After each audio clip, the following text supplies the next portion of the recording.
Maayong gabi. Ania ang mga nagunang panghitabo ug kalambuan gikan sa lalawigan sa Sugbo. Mangapod-apod ang Kapitolyo og libreng vitamins ngadto sa mga driver sa mga pampublikong dipasahiroang sakyanan, isip incentive sa mga driver nga nisunod sa health protocol sa Kapitolyo.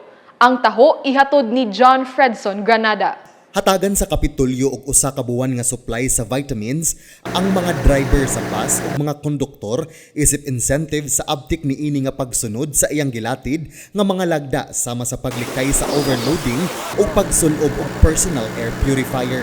Gianunsyo kini ni Gobernador Gwen Garcia atol sa tigom nga iyang gipatawag kauban ang kadagkuan sa Land Transportation Franchising and Regulatory Board, Land Transportation Office, Cebu Provincial Police Office, Highway Patrol Group ug Modern Public Jeepney Operators kaniadtong Martes, Agosto 17. But for all our drivers, conductors of all our public transports wearing personal air purifiers, they will be given a month's supply of vitamin C with zinc, B complex, vitamin D3 with calcium.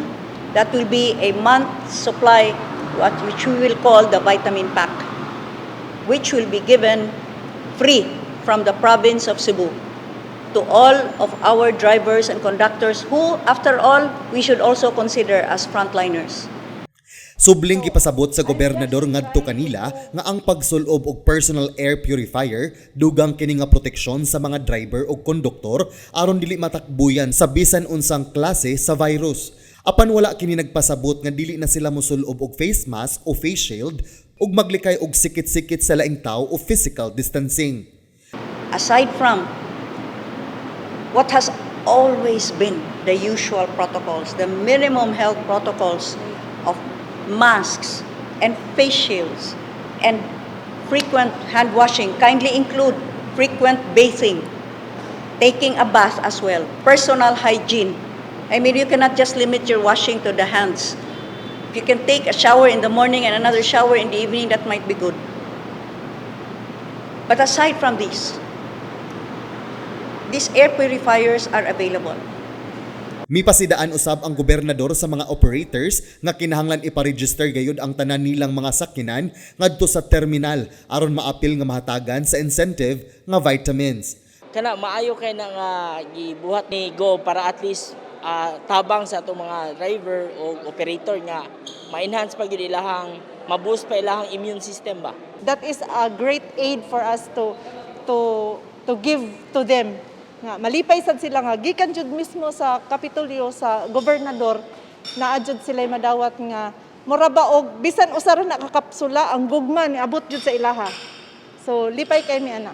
Atol sa iyang live streaming og presscon, gitubag usab ni Garcia ang mga misaway kaniya kalabot niini nga iyang lagda nga gipatuman sa mga public utility vehicles. While I appreciate Yusek Vergeri's statement, still in this Freeman issue stating na hindi po ito nakakakos ng harm sa isang tao. Certainly, because if it would have, then probably President Duterte himself would have been advised by DOH not to use the personal air purifier that he has also been wearing since last year.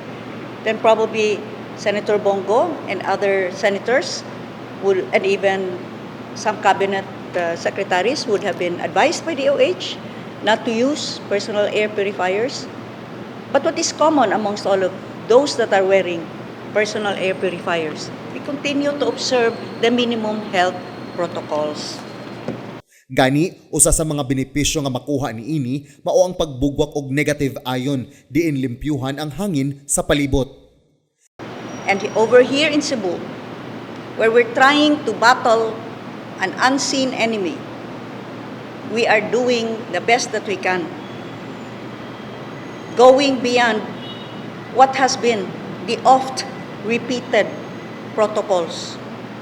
As I said, I repeat,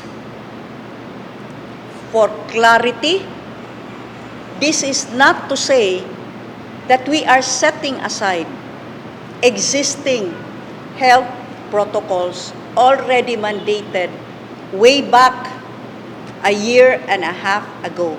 Over here in the province of Cebu, we have also continued to focus on boosting the immune system. Let us boost our immune system. That is our first line of defense against COVID-19 or any other disease for that matter. John Fredson Granada, Balita sa Sugbo.